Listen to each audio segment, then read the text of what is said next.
देखिए पिक्चर तो लगातार जारी है, पर मुझे लगता है अभिषेक अभी क्लाइमैक्स आना बाकी है। देखिए प्रधानमंत्री जी ने आज अपने संबोधन में कहा कि तीसरा कार्यकाल बड़े फैसलों का होगा, देश को बदलने वाले फैसलों का होगा, देश को तीव्र गति से विकास कराने वाले ये फैसलों का 5 वर्ष होगा। और आप देखिए उन्होंने एक बड़ी अच्छी बात कही कि सभी राज्यों का हम सहयोग लेकर चलेंगे। और आज इन्होंने एक नया वर्ड दिया, कॉम्पिटिटिव कोऑपरेटिव फेडरलिज्म, यानी जो संघीय आधार पर राज्यों के बीच में भी एक सुखद प्रतिस्पर्धा, एक स्वस्थ प्रतिस्पर्धा हो, ताकि पूरे देश का विकास हो सके इस प्रतिस्पर्धा के कारण। तो ये इन्होंने कहा था कि राज्यों का पूर्ण सहयोग लेंगे, राज्यों की समस्याओं का पूरा निराकरण हम लोग करेंगे। और उन्होंने एक मूल मंत्र भी दिया कि 5 जो उनका तीसरा कार्यकाल है, अगले 5 वर्षों का मूल मंत्र है वन लाइफ वन मिशन, वो भारत माँ की सेवा जी।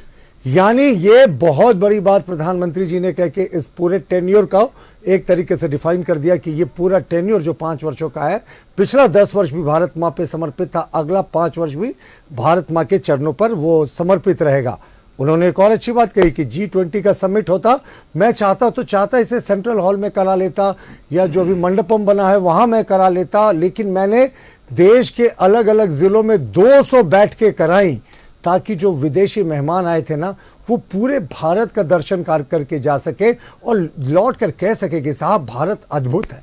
उन्होंने एक और बड़ी दिल को छूने वाली बात कही कि सच में एक समय था जब भारतीय विदेश में जाते थे तो थोड़े वो आत्मविश्वास, वो आत्मसम्मान पता नहीं थोड़ा सा मिसिंग लगता था। हालांकि इसका कोई कारण नहीं होना चाहिए, लेकिन अब लोग गर्व से कहते हैं कि साहब भारत विश्व गुरु है, विश्व को राह दिखाता है। मोदी जी ने कहा कि जब आप फ्यूचर में बाहर जाएं तो लोग ललायित हों कि साहब ये इंडियन है, इससे चलकर हम मिलते हैं और हाथ मिलाएं ताकि नई ऊर्जा है।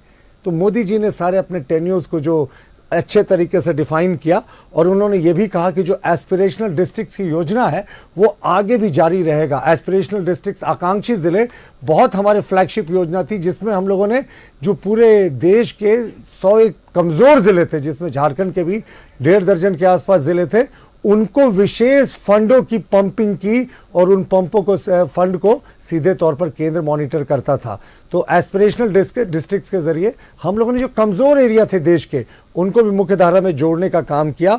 और उन्होंने एक और बात कहा कि भाई ये महाविजय है, इतना बड़ा कभी किसी अलायंस ने आज तक जो सरकार फॉर्म किया हो कभी जीता नहीं है, ये महाविजय है।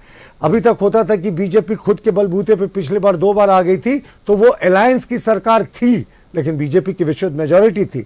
इस बार हमारी मेजॉरिटी नहीं, और ये देश के इतिहास में पहली बार हुआ है कि जिस दल की मेजॉरिटी नहीं हो, लेकिन उसके अलायंस पार्टनर्स के साथ और जो निर्दलीय समर्थन कर रहे हैं, आपने 300 का आंकड़ा पार कर लिया। तो अभी तो पिक्चर शुरू हुई है अभिषेक, अभी देखिए और कितने लोग हमारी विचारधारा से प्रभावित होकर जुड़ते हैं। लेकिन सच में आज पूरे देश के लिए उत्साह करने वाला पल था, जिस तरीके से नीतीश कुमार और चंद्रबाबू नायडू जी ने प्रधानमंत्री जी की भूरी भूरी प्रशंसा करते हुए कहा, आप 2 कदम चले प्रधानमंत्री जी, आपके सारे मुद्दों पे हमारा साथ आपका है। और नीतीश कुमार जी ने तो चरण छूकर अपना रिस्पेक्ट दिखाया और कहा जी, इससे पटना में भी छू चुके, लेकिन आज विशेष महत्व था। उन्होंने कहा प्रधानमंत्री जी आपको हम सबों का पूर्ण सहयोग रहेगा सारे मुद्दों पर, आप काम कीजिए। और जो पिछली बार कुछ लोग जीत भी गए ना, इस बार अगली बार नहीं दिखेंगे जी।